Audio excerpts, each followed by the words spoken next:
बांग्लादेश जहां इंडिया के साथ फजूल में पंगे लेने में लगा हुआ है, वहीं बांग्लादेश से अपने मुल्क के हिस्से नहीं संभाले जा रहे। बांग्लादेश इंडिया के बॉर्डर पर ड्रोन तैनात करने में मसरूफ था, तो इसी दौरान एक बहुत बड़ी खबर निकलकर सामने आई है जिसने पूरे बांग्लादेश को हिलाकर रख दिया है। बांग्लादेश की नेबर कंट्री म्यांमार ने बांग्लादेश के 271 किलोमीटर के बॉर्डर पर कब्जा कर लिया है।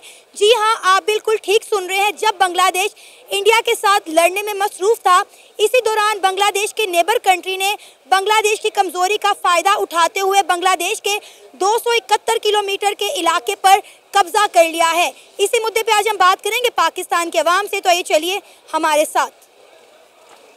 देखें, बांग्लादेश जो है वो अब मुसलमानों के हाथ में मुकम्मल। पहले कठपुतली हुकूमत जो थी मोदी चला रहे थे उसको, तो अब बांग्लादेश को अगर उकसाया जा रहा है इंडिया के ख़िलाफ़, तो इसके पीछे ज़रूर किसी की साजिश होगी, क्योंकि बांग्लादेश खुद अभी इस पोजीशन में नहीं है कि वो किसी के साथ इस तरह से जो है वो पंगा ले। तो अभी देखें कि बर्मा और अराकान जो है, म्यांमार जो है, इसके अंदर भी मुस्लिम पॉपुलेशन ज़्यादा है। तो अब यहाँ से जब अफ़गानिस्तान से अमेरिका जाता है, तो यहाँ पे जो है इंडिया अपने जो है ताल्लुकात, पहले हम ये सोच रहे थे कि शायद तालिबान इनके साथ हाथ नहीं मिलाएंगे, लेकिन अब उन्होंने बहुत अच्छा जो है ना कोलैब कर लिया है। तो अब मुसलमानों की जो इस खित्ते में पावर है, उसमें जो है वो मोदी अभी उसको कहीं ना कहीं जो है ना उसको कंप्रोमाइज़ करना पड़ रहा है। तो यहाँ पे क्योंकि उसको ये मुसलमानों की उभरती हुई जो है पावर नज़र आ रही है, स्पेशली साउथ एशिया में और सेंट्रल एशिया के अंदर, तो इसी वजह से वो अपना नरम रवैया दिखा रहा है। तो बांग्लादेश की तरफ से मैं नहीं समझता कि पहल हुई होगी। बांग्लादेश को कोई ना कोई यूज़ कर रहा होगा। कौन कर सकता है सर? बांग्लादेश को कौन उकसा सकता है? हम पहले सारी उम्र 1971 के बाद ये सुनते आए कि जी बांग्लादेश को पाकिस्तान से अलग करने वाला इंडिया था, लेकिन आज हम ये बात कह रहे हैं कि बांग्लादेश को इंडिया के खिलाफ उकसाया जा रहा है। तो ये तीसरा मुल्क कौन होगा? फिर जाहिर है पाकिस्तान का ही नाम आएगा यहाँ पे। नहीं, पाकिस्तान देखें, सिनेरियो तो ये है कि जमात इस्लामी तीनों रीजन्स के अंदर है ना, बांग्लादेश में, पाकिस्तान में और इंडिया के अंदर, ठीक है, मेजॉरिटी के अंदर अच्छी इनकी जमात इस्लामी की पावर है। लेकिन ये सिर्फ पाकिस्तान के ऊपर आप बात नहीं कर सकते, हो सकता है चाइना की प्रॉक्सी बन के कर रहा हो वो। चाइना भी इसको यूज़ कर सकता है, चाइना के इंटरेस्ट भी हैं उसके अंदर वो, क्योंकि ऊपर वो जो उनका पूरा खिता है, भूटान है, नेपाल है, उसको सिक्योर करने के लिए, और फिर जो इनका एक्साइज चीन का मामला है, वो अपने इस बॉर्डर को सिक्योर करने के लिए हो सकता है बांग्लादेश को उन्होंने सपोर्ट किया हो चाइना ने। तो ये सिर्फ पाकिस्तान के ऊपर बात नहीं, पाकिस्तान के तो अपने हालात अभी फ़िलहाल ऐसे नहीं है, क्योंकि हमारा जो मशरकी बॉर्डर है और मगरबी बॉर्डर दोनों जो इस वक्त डिस्टर्ब हैं। तो पाकिस्तान इस पोजीशन में नहीं है कि वो कहीं पे तीसरी जगह पे भी जाके टांग फंसा ले। तो सर, ये जो म्यांमार ने बांग्लादेश के 271 किलोमीटर के बॉर्डर पर कब्जा कर लिया है, आप इस पर क्या राय रखते हैं कि जब तक इंडिया की इन्हें सपोर्ट थी, किसी ने इनको मैली आंख से नहीं देखा, लेकिन जैसे ही इन्होंने इंडिया के साथ अपने ताल्लुकात ख़राब किए हैं, आप देखें उनके बॉर्डर पर कब्जा होना शुरू हो गया है। नहीं, म्यांमार भी असल में इंडिया की, अगर वो उनकी हुकूमत जो है वो भी इंडिया की कठपुतली है। म्यांमार की जो मुसलमान है वो इस वक्त कमज़ोर हालत में है, वो अपनी पावर के अंदर नहीं है। तो म्यांमार को इंडिया सपोर्ट करता है, उसको उसके ऊपर वो जो है वो इन्वेस्ट करता है, उसको यूज़ करता है। पिछली दफ़ा भी आपने देखा कुछ साल पहले, जब ये हमारे बहुत बड़े इन्होंने कत्ले-आम किया म्यांमार के अंदर, और फिर लोगों को जो है वो कश्तियों पर निकलना पड़ा, जगह भी नहीं थी, लोगों के घर जलाए गए हज़ारों लाखों की तादाद में मुसलमानों के। तो म्यांमार के मुसलमान पॉपुलेशन उनकी ज़्यादा है, लेकिन वो पावर में नहीं है, क्योंकि उसको वहाँ की जो कठपुतली हुकूमत है, जिस तरह मोदी हसीना वाजिद को चला रहे थे, म्यांमार की पोजीशन तो इससे भी कमज़ोर है। तो म्यांमार तो टोटली वो जो है इंडिया के ऊपर जो है वो डिपेंडेंट है। तो यानी आप ये कहना चाह रहे हैं कि म्यांमार ने जो बांग्लादेश के 271 किलोमीटर के बॉर्डर पर कब्जा किया है, उसके पीछे इंडिया की सपोर्ट है? बिल्कुल इंडिया की सपोर्ट है। वहाँ की जो कठपुतली हुकूमतें हैं वो बांग्लादेश के जो ऊपर जो है वो अपनी मर्ज़ी से तो नहीं जा सकती। मोदी जो है, अब वो ज़ाहिर है मोदी ने हसीना वाजिद का जो है वो मामला, क्योंकि उसको बांग्लादेश सारा उसके हाथ से निकल गया है, अब वो कहीं ना कहीं उन्होंने टेंशन बना के रखनी है। तो यहाँ पे ये हो सकता है कि इंडिया ने उसको आगे किया हो। सर, आपको पता है कि इंडिया ने बांग्लादेश को जितने खाने पीने की चीज़ें एक्सपोर्ट की जाती थी उन पर पाबंदी आयद कर दिया है। इसके साथ साथ इंडिया के अंदर जितने बांग्लादेशी रह रहे हैं गैर कानूनी तौर पर, उनके खिलाफ पिछले 3 दिनों से क्रैक डाउन किया जा रहा है, उनके आधार कार्ड चेक किए जा रहे हैं और एक एक बांग्लादेशी को चेक किया जा रहा है, और जो गैर कानूनी तौर पर रह रहा है उसे पकड़ कर इंडिया से बाहर निकाला जा रहा है। देखिए, बांग्लादेश की जो जियोपॉलिटिकल पोजीशन है वो बहुत कमज़ोर है, क्योंकि नीचे उसके म्यांमार है और ऊपर जो है वो नेपाल और भूटान है। और डायरेक्ट पाकिस्तान की या कि चाइना के साथ उसका रास्ता नहीं है। तो यहाँ पे इसके लिए ये यानी उसके पास पीछे समंदर का रास्ता बचता है, लेकिन समंदर की भी अच्छी अप्रोच नहीं है उनके पास। लेकिन ये है कि अगर इंडिया ये काम करता है तो इससे जो है वो मोदी की सोच और क्लियर होकर नज़र आएगी कि ये मुसलमानों के अगेंस्ट जो है वो किसी भी हद तक जा सकता है। कि अगर आपकी मर्ज़ी की हसीना वाजिद कठपुतली हुकूमत वहाँ पे नहीं चल सकी तो आप मुसलमानों को बर्दाश्त करने के लिए तैयार ही नहीं है। तो अगर ये देखें इसके दोनों फ़ायदे हो सकते हैं। एक तो वो मजबूरी का फ़ायदा उठा रहा है कि बांग्लादेश इस वक्त कमज़ोर पोजीशन के अंदर है, लेकिन इससे दूसरे रास्ते भी खुल सकते हैं। हो सकता है चाइना जैसे दूसरे ममालिक जो हैं वो बांग्लादेश की सपोर्ट के लिए उनसे बिजनेस के लिए खुल के सामने आ जाएँ। सर पाकिस्तान तो आ गया ना सामने, जैसे ही इंडिया ने कहा है कि हम खाने पीने की चीज़ें बांग्लादेश को एक्सपोर्ट नहीं करेंगे तो उन्होंने कहा ठीक है भाई, नहीं करते ना करें, हम पाकिस्तान से मदद ले लेंगे। पाकिस्तान मैदान में आ गया, पाकिस्तान उन्हें खाने पीने की चीज़ें एक्सपोर्ट करना शुरू हो गया है। बिल्कुल ऐसा ही है। वो इस वक्त जो है उसकी लोकेशन का फ़ायदा उठा रहा है इंडिया, मगर ना इसकी हालत अफ़गानिस्तान के अंदर देखें ये फ़ौरन उनके घुटने पड़ गया। अच्छा, जैसे ही अमेरिका का इनकलाब हुआ तो बेसिकली तालिबान को एक गुस्सा तो था इंडिया के ऊपर भी, क्योंकि इसने इन्वेस्टमेंट की हुई थी वहाँ पे अमेरिका के साथ, नेटो के साथ। लेकिन जैसे ही ये निकले हैं तो ये फ़ौरन दुनिया ने यही समझा था कि ये तालिबान के अगेंस्ट होगा, लेकिन मोदी ने अपनी आफियत इसी में समझी कि मैं तालिबान के पाँव पड़ जाऊँ। उसकी वजह ये थी कि अगर वो अफ़गानिस्तान के साथ दोस्ती नहीं करता तो वो सेंट्रल एशिया की अप्रोच उसके हाथ से निकल जानी थी। तो सेंट्रल एशिया जो कजाकिस्तान, उज़्बेकिस्तान और तुर्कमानिस्तान, वो ये सारा खित्ता है, अब सेंट्रल एशिया के ऊपर जो है वो बड़े अरसे से नज़र है पूरी दुनिया की। तो वो इंडिया ने यहाँ पे जब मुसलमान जब पावर में होते हैं ना तो मोदी की ज़रूरत नहीं होती कहीं पे भी काम करने की। अच्छा। अब वहाँ पे मुसलमानों को कमज़ोर हालत में देख के तो वो उसके ऊपर वो इस तरह के बैन कर रहा है, इस तरह के काम कर रहा है। और वहीं अफ़गानिस्तान के अंदर के मुसलमान जो है वो ताकत के अंदर आए हैं तो उनके पाँव पड़ गया। तो ये सऊदी अरेबिया के साथ बात करें, यूएई के साथ बात करें, वो भी तो मुस्लिम ममालिक हैं। ईरान, इराक की आप एग्जाम्पल ले लें, इंडिया के ताल्लुकात उनके साथ बड़े अच्छे हैं। पिछले साल हमने देखा कि यूएई के अंदर इतने बड़े हिंदू मंदिर का इफ्तिताह किया गया, नरेंद्र मोदी खुद उसका इफ्तिताह करके आए हैं। ये भी तो मुस्लिम ममालिक है, फिर इनकी तरफ इंडिया का झुकाव अच्छा क्यों है? देखें यही बात है ना, मुसलमान जहाँ पे इकॉनमी के अंदर पावर में हैं या मिलिट्री के अंदर जो पावर के अंदर हैं, तो वहाँ पे मोदी जैसे लोग जो हैं वो उनके पाँव पड़ने के लिए पड़ जाते हैं फ़ौरन। सऊदीया के अंदर भी इनका यही मामला है कि सऊदीया की इकॉनमी अच्छी है, दुबई की इकॉनमी अच्छी है, गल्फ़ की इकॉनमी अच्छी है। तो अब अफ़गानिस्तान थोड़ा सा पावर के अंदर है, इकॉनमी तो अच्छी नहीं थी उसकी, लेकिन उनके पास पावर थी। तो अब यहाँ पे मोदी फ़ौरन पाँव पड़ गया। अब यहाँ पे जो हमारे इनके खित्ते के मुसलमान हैं, जो खुद इंडिया के या म्यांमार के या भूटान के या इसके बांग्लादेश के मुसलमान हैं, इनकी अभी कमज़ोर पोजीशन की वजह से उसका फ़ायदा उठा रहा है। वगरना दुनिया के अंदर मुसलमान तो ओवरऑल जो हैं वो मजबूरी है सबकी, क्योंकि हमारे 60+ कंट्रीज़ हैं, इस्लामिक कंट्रीज़। लेकिन हमें किसी की सपोर्ट नहीं है, हमें तो ओआईसी की भी सपोर्ट नहीं है।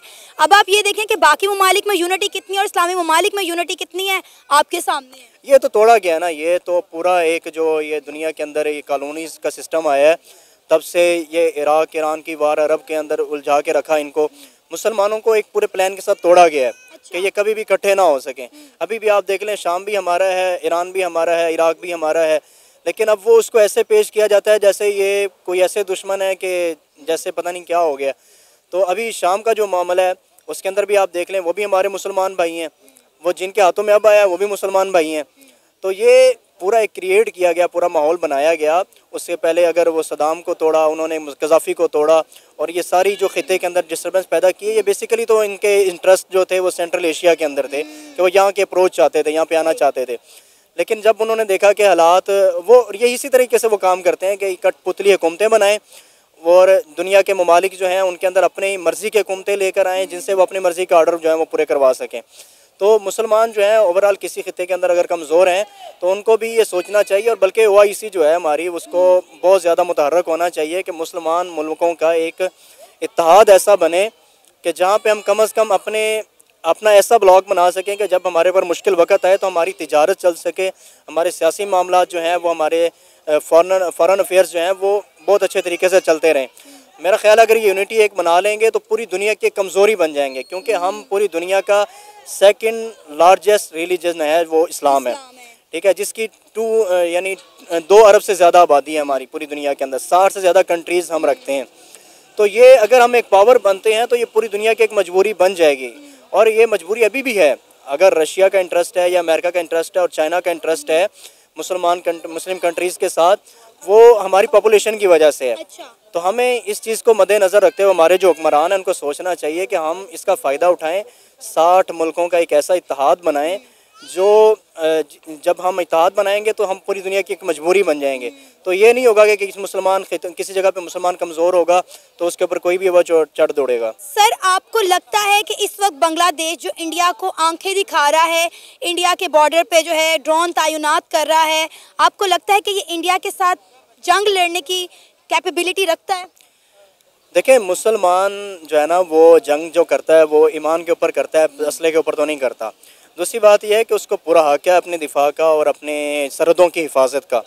अगर वो ऐसी डिप्लॉयमेंट करता है तो ये पूरी दुनिया में चलता है। हमारे भी इंडिया जो मशरकी बॉर्डर है इंडिया के साथ, वहाँ पे भी सर्विलेंस इसी तरह चलती रहती है। ड्रोन्स भी लगे हुए हैं, टैंक भी लगे हुए हैं, मिसाइल भी लगे हुए हैं, तो एंटी एयरक्राफ्ट्स भी हैं, रेडार्स भी हैं, सब कुछ वो इंस्टॉलमेंट्स तो होती रहती हैं। तो अगर बांग्लादेश अपनी सरहद को महफूज करने के लिए कोई इंस्टॉलमेंट ऐसी करता है तो उसका राइट है। तो और पोजीशन जो होती है, पोजीशन जंग की, देखें ऐसा नहीं होता कि रातों रात कोई भी मुल्क सोचे कि मेरे पास एटम बम है और मैं कहीं पे भी गिरा दूंगा। अगर इंडिया के पास अगर ऐसी पावर है तो उसका मतलब वो पूरा एक खित्ता जो है ना, ये एक दूसरे की कमज़ोरी है। अगर उसके पास एटम बम है तो यहाँ पाकिस्तान के पास है और वहाँ पे चाइना के पास है, और आपके ऊपर ही जो है वो अफगानिस्तान भी बैठा हुआ है। तो इस खित्ते के अंदर इतनी जल्दी ये नहीं हो सकता कि आप रातों रात किसी मुल्क के ऊपर अटैक कर दें या वो ऐसा हो जाए, ऐसा पॉसिबल नहीं है। क्या नाम है आपका? मेरा नाम सैयद याहिया है। क्या करते हैं आप? मैं युवाज में स्टूडेंट हूँ, BSMLT कर रहा हूँ। अच्छा, आपको पता है कि बांग्लादेश बिला वजह इंडिया के साथ पंगा लिए जा रहा है, अपनी सरहद उनसे संभाली नहीं जा रही और इंडिया के बॉर्डर पर उन्होंने ड्रोन तैनात कर दिया। अब हुआ ये है कि उनकी नेबर कंट्री म्यांमार ने बांग्लादेश के 271 किलोमीटर बॉर्डर पर कब्जा कर लिया है। क्या कहना चाहेंगे, जब तक उन्हें इंडिया की सपोर्ट थी बांग्लादेश की तरफ किसी ने मैली आंख से भी नहीं देखा, और जैसे ही इंडिया के साथ उनके मामला खराब हुए हैं, इर्द गिर्द के ममालिक ने उनके बॉर्डर पर कब्जा करना शुरू कर दिया। देखें, पहली बात यह है कि जो बांग्लादेश ने किया ना, मैं इसको कंडेम कर रहा हूँ, ठीक है, एज अ मुस्लिम। और हमारे जो नबी है ना, उन्होंने हमें यह तालीम नहीं दी कि हम लोग जो उनसे दूसरे ममालिक है, चाहे हमारे दुश्मन है, उनके साथ इतना अनएथिकली बिलो दी बेल्ट हम इस तरह खेलने, इस तरह नहीं हमें करना चाहिए, बिल्कुल गलत है। और अब जहाँ तक बात रही इंडिया के रिएक्शन की, ये जो है ये बांग्लादेश और इवन हम सब यही एक्सपेक्ट कर रहे थे कि बांग्लादेश के साथ अब यही कुछ होगा, और अब उन्होंने इंडिया ने किया है। अब जहाँ तक बात रही म्यांमार की, अब म्यांमार जो है ना वो अपनी जो सरहद है वो शेयर कर रहा है। अब म्यांमार जो है वो बांग्लादेश के ऊपर ना चाहते हुए भी हमला करेगा, क्योंकि जब आपके घर के अंदर हालात जो उनसे ठीक नहीं ना होते, तो जो बाहर के दुश्मन होते हैं ना, वो खाम भी जो उनसे ना हमला करके कब्जा करने की कोशिश करते हैं। बिल्ली भी शेर बन जाती है। बिल्ली भी शेर बन जाती है, एग्जैक्टली। वो बिल्कुल ऐसे ही आप बिल्कुल फारिग हो जाते हैं अनएथिकली तौर पे। उन्होंने बहुत गलत किया है, मैं इसको कंडेम करता हूँ। हालांकि म्यांमार की हम बात करें तो कोई बहुत बड़ी कंट्री नहीं है, एक छोटा सा मुल्क है, और आप उसकी जुर्रत चेक करें कि उसने बांग्लादेश को कमज़ोर पाया, देखा कि इनकी इकॉनमी खसारे में जा रही है, हर जगह से इनको घाटा और इंडिया के साथ ताल्लुकात ख़राब है, तो उन्होंने मौके पे चौका मार दिया, 271 किलोमीटर के बॉर्डर पर कब्जा कर लिया। देखिए, मेरी बात सुने, एज अ मुस्लिम हम लोग मुसलमान जो है ना वो पहले बिल्कुल नीचे इस टाइम जो है ना दुनिया के अंदर बिल्कुल नीचे हैं। हम लोग पहले ही पस्ती की ज़िंदगी जी रहे हैं। अब इस पे बजाय ये कि हम लोग मतलब अपने आप को यूनाइट करके एक नेशन के तौर पे सामने आए, हम लोग बिल्कुल अजीबोगरीब हरकतें करेंगे तो यकीनन हम लोग और पिसेंगे। अब म्यांमार ने जो किया, म्यांमार जो है ना वो जो मुल्क है वो आपको पता है छोटा मुल्क है। अब उन्होंने बांग्लादेश बजाय म्यांमार के अगर मुकाबला करें ना कंपैरिजन में, वो बड़ा मुल्क है। अब म्यांमार बन गई है बिल्ली थी, वो बन गई शेर, क्योंकि इंडिया जो है ना बांग्लादेश के पीछे हट गया बैक से। अब वो ऐसे ही होना था, और यही रिप्लाई जो ना आप मतलब देख सकते थे। कुछ लोगों का ये कहना है कि म्यांमार को जो सपोर्ट है वो इंडिया कर रहा है बांग्लादेश के खिलाफ इस्तेमाल करने के लिए। अच्छा, ये बातें ना हम पहले बांग्लादेश के खिलाफ करते थे कि बांग्लादेश को इंडिया ने हमसे अलग कर दिया, लेकिन आज हम ये बात दूसरे ममालिक के लिए कर रहे हैं। देखिए, मेरी बात सुने, इंडिया जो है ना इस टाइम वो विकेट के दोनों तरफ खेल रहा है, ठीक है। इंडिया जिसको देखता है ना मतलब कि वो ग्रो कर रहा है, वो उसके पीछे जाके खड़ा हो जाता है कि भाई मेरा जो है ना नाम इससे अच्छा होगा। अब आप जो बांग्लादेश है, आप सबको पता है कि बांग्लादेश जो है ना उसको इंडिया ने बहुत ज़्यादा सपोर्ट किया है, उसको पैरों पे खड़ा किया है। अब बांग्लादेश बजाय इंडिया का शुक्र अदा करने के, शुक्रिया अदा करने के, और वो ऐसी हरकतें कर रहा है। और फिर अब म्यांमार है, अब देखें ना इंडिया और म्यांमार और बांग्लादेश का बॉर्डर है, बिल्कुल मतलब साथ साथ है।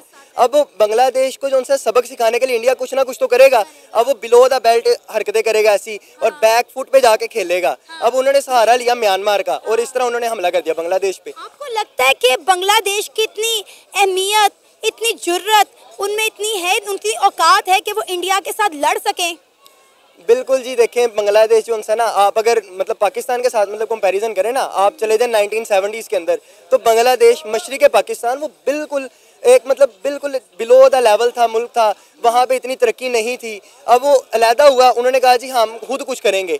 अब खुद कुछ करके कुछ बनना था, जहाँ पे उन्होंने कुछ ना कुछ मतलब हासिल करना था, वहाँ पे जाके वो ऐसी हरकतें कर रहे हैं, तो मतलब फिर तो वो पीछे ही जाएंगे ना स्टोन एजेस की तरफ, वो मतलब आगे नहीं जा सकते। सर ऐसा ही आप देखें ना, पहले तो इंडिया की सरकार मैदान में आई कि हमने जो है बांग्लादेशियों को सबक सिखाना है, और अब आपको पता है कि इंडिया की जो ऑटोमोबाइल है कंपनीज हैं वो भी मैदान में आ गई। उन्होंने कहा जी हम अपने ऑटो पार्ट 1 महीने तक जो है वो बांग्लादेश को एक्सपोर्ट नहीं करेंगे।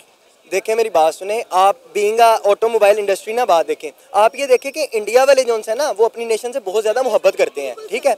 अब वो मोहब्बत करते हैं तो उन्होंने मतलब जो बांग्लादेश ने अब उनके साथ किया है, अब वो जो ग्राउंड लेवल है ना, जो हम जैसे लोग हैं वहाँ पे, वो भी यकीनन ऐसा रिएक्ट करेंगे कि बांग्लादेश को पता लग जाएगा कि मतलब उन्होंने गलत किया, ठीक है। बांग्लादेश कैसे भूल गया कि 1971 में यही इंडियन आर्मी थी जिन्होंने अपनी जानों के नजराने दिए थे बांग्लादेश को बनाने के लिए। आपने देखा कि जो बानी थे शेख मुजीबुर रहमान, उनके पुतले के साथ बांग्लादेश के अंदर क्या किया गया, कैसे उनके सर के ऊपर चढ़ के वहाँ की जो यूथ है पेशाब कर रही थी, उन्हें जूतों का हार पहना रही थी और थोड़े उनके सर पे मार रही थी। हमने देखा 9 मई का वाक़या जो पाकिस्तान में हुआ, और एक 5 अगस्त 2024 हमने बांग्लादेश के अंदर देखा। देखिए मेरी बात सुने, आप जो है ना 9 मई को 5 अगस्त के साथ कंपेयर नहीं कर सकते, ठीक है। 9 मई जो है ना उसको मतलब उसके ऊपर हमें बात करने की इजाज़त नहीं है कि मतलब जो वो हुआ, जो जैसे भी हुआ, बेहतर यही है कि जो हमारे इदारे हैं ना वो इसकी तहकीकात करें, वो इसको चेक करें कि एक्चुअली हुआ क्या था, वो इसके ऊपर तहकीकात करेंगे, जुडिशियल कोई इंक्वायरी होगी, फिर ही मतलब हमें उसके लिए बोलना चाहिए। हम ऐसे नहीं बोल सकते बिल्कुल मतलब। और जहाँ अब बात आ गई 5 अगस्त की, जो बांग्लादेश के अंदर हुआ, जो इनकलाब आया या जिस तरह भी हुआ, वो मतलब अब जो यूथ थी वहाँ की वो एम्पावर हुई और उन्होंने जो उनसे इनकलाब अपने सर के ऊपर लेके आने की कोशिश की। लेकिन इसके लिए जो उन्होंने रास्ता इख्तियार किया ना वो मतलब थोड़ा गलत था, अनएथिकल था। अब वो आपका जो बानी है, आप यहाँ पे आप ये गुमान कर सकते हैं कि कायदे-ए-आज़म के साथ मतलब हम ऐसी हरकत करें, हमें नहीं करनी चाहिए। एक इंसान जिसने इंग्लैंड से हमें आज़ादी लेकर दी, अब हम उसी के पुतले जलाएंगे, उनके ऊपर मतलब ऐसी हरकतें करेंगे, और ये जहालत है ना, जहालत है, मोरली और एथिकली बिल्कुल गलत है। बांग्लादेश ने क्या किया कि इंडिया का झंडा रोड पर लगा दिया और लोग जो है उसके ऊपर से गुजर के जा रहे थे पैर रख के। फिर इंडिया की तरफ से भी रिएक्शन आया, जब बांग्लादेश ने एक्शन किया तो इंडिया ने उसका रिएक्शन दिया। इंडिया ने भी फिर उनके जो झंडा था बांग्लादेश का उसको रोड पे बिछा दिया और आवाम उसके ऊपर से गुजर के जा रही है। अब देखें दोनों परचमों की बेहुरमती हो रही है, चाहे वो इंडिया का हो या वो बांग्लादेश का हो। देखिए हमारे जो नबी है ना वो बिल्कुल ऐसी तालीम हमें नहीं देते, ठीक है। अब जब हमारी गज़वात होती थी ना तो उनके अंदर हमें ये ताकीद की जाती थी सहाबा कराम को कि जो उनसे मतलब आपके साथ लड़ने आ रहे हैं ना, अपने हम उम्र लोगों से लड़ना है, जो आपके साथ मुकाबला करने आ रहे हैं, तलवारें निकाल रहे हैं, उनसे लड़ना है। और अगर उनमें बच्चे शामिल हैं, औरतें शामिल हैं, उनको आपने नुकसान नहीं पहुंचाना। इवन आपने दरख्त वगैरह इसको भी नहीं मतलब करना, क्योंकि ये एथिकली हमें इस चीज़ की इजाज़त नहीं देता। अब आप मतलब उनका झंडा जलाएंगे, उसको पैरों तले रोंदेंगे, तो यकीनन वो रिप्लाई आपको इसी अंदाज में देंगे ना। इस तरह आप देखें आपके परचम की भी बेहुरमती हो गई, ये तो बिल्कुल गलत हुआ ना। सर इंडिया ने बड़े सब्र और तहम्मुल का मुजाहिरा किया। इंडिया ने पहले सारे मामले को जो है डिप्लोमेटिकली हल करने की कोशिश की। उन्होंने अपने सरकारी अफसरान को भेजा कि भाई जाओ बांग्लादेश से बात करो, उन्हें समझाओ कि भाई अकल के नाखून लो। जब उन्हें अकल नहीं आई तब इंडिया की सरकार ने एक्शन लिया। अभी तक इंडियन आर्मी ने इनके खिलाफ कोई एक्शन नहीं लिया। देखें इंडिया जो है ना, अब मतलब मैं एज आ पाकिस्तानी, एज आ मुसलमान उसको जितना मर्जी बुरा भला कहूँ, लेकिन यहाँ पे उसने अपने बड़ेपन का मुजाहिरा किया है, उसने बड़े होने का सबूत पेश किया है कि बांग्लादेश को पहले समझाने की कोशिश की है कि आया वो समझ जाए, इस बात को ना करें। लेकिन बांग्लादेश बजाय समझने के वो और जो सा मतलब वो अपने आप को कर रहा है बड़ा चढ़ा कर बयान, तो मतलब फिर आपके साथ यही कुछ होगा। फरामोश कौम है ना, भूल गई 1971 में इंडिया ने इनका कितना साथ दिया था। और मैं कहती हूँ पाकिस्तान को भी इनका साथ नहीं देना चाहिए। अभी इंडिया को छोड़ के पाकिस्तान को देख रहे हैं, पाकिस्तान को वो वक्त नहीं भूलना चाहिए और बांग्लादेश का साथ नहीं देना चाहिए। देखें पाकिस्तान के साथ भी इन्होंने जो किया 1970 की आप अगर बात करें, मतलब हमारे परचम को इन्होंने तब भी जलाया था।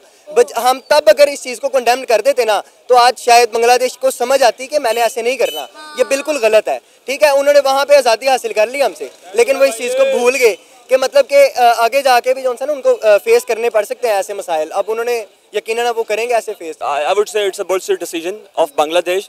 If we talk about like India, their economy is on boom. The entrepreneurship and everything over there is like is skyrocketing, right? But if we talk about Bangladesh, there is already a recession going on in Bangladesh, right? So messing up with India won't be a good decision of Bangladesh, right? Talking about Myanmar, which already is under recession, like, and the army coup over there won't justify their economic conditions and everything, right? So I would say it's a bullshit decision of Bangladesh. लेकिन अब scene ये है कि India ने भी जो है इसके खिलाफ सख्त एक्शन लेना शुरू कर दिया। इंडिया ने जितने भी फूड आइटम्स थी जो वो बांग्लादेश को एक्सपोर्ट करता था उनके ऊपर बैन लगा दिया। इवन के इंडिया की जो ऑटो पार्ट्स की कंपनी है उन्होंने बोला कि हम 1 महीने तक कोई भी जो पार्ट है वो बांग्लादेश को एक्सपोर्ट नहीं करेंगे, मतलब उन्हें उल्टा नुकसान। अब देखिए उनकी टेक्सटाइल इंडस्ट्री तबाह बर्बाद होकर रहेगी। ये लोग चाहते थे कि शेख हसीना वाजिद की हुकूमत चली जाए, वो तो चली गई, लेकिन आज 4 महीने के गुजरने के बावजूद भी बांग्लादेश जो है वो है तजाजुं की आग में जल रहा है, इंडिया से लड़ रहा है। राइट, देखें, if we talk about Bangladesh, ठीक है, वहाँ पर जो स्टूडेंट्स का रेवोल्यूशन आया, शेख हसीना वाजिद को उन्होंने आउट किया from power. It's a wise decision of population, of the ground population of Bangladesh, right? But if we talk about India, which is a nuclear power, right? Messing up with India is not a good decision in the faith of economic conditions and everything for Bangladesh, right? देखें, if we talk about foreign policy, आपकी foreign policy इस तरह की होनी चाहिए that you should be running your country with mutual discussions, right? For the mutual benefit of your population and mutual benefit of your economic conditions as well, right? तो मेरे ख्याल से तो India is doing right, क्योंकि because Bangladesh started messing up with India, right? तो इसके according लेकिन if we talk about Bangladesh, देखें, अगर मैं आपको एक बात बताऊँ, पाकिस्तान में I knew some of my friends जिनकी फैसलाबाद के अंदर टेक्सटाइल की इंडस्ट्रीज हैं, फैक्ट्रीज हैं, everything, right? So they people are literally crying कि यार जो पहले बेनिफिट हमारे पास होता था कि यार जो चीज़ें, जो टेक्सटाइल हम एक्सपोर्ट करते थे, आज बांग्लादेश एक्सपोर्ट कर रहा है, राइट? तो बांग्लादेश को उसका फ़ायदा भी है, ठीक है, लेकिन ऑब्वियसली इट्स अ रेवोल्यूशन, ठीक है? रेवोल्यूशन कभी भी इजीली नहीं आता। You have to face a lot of back and forth with your population, with your economic conditions and everything.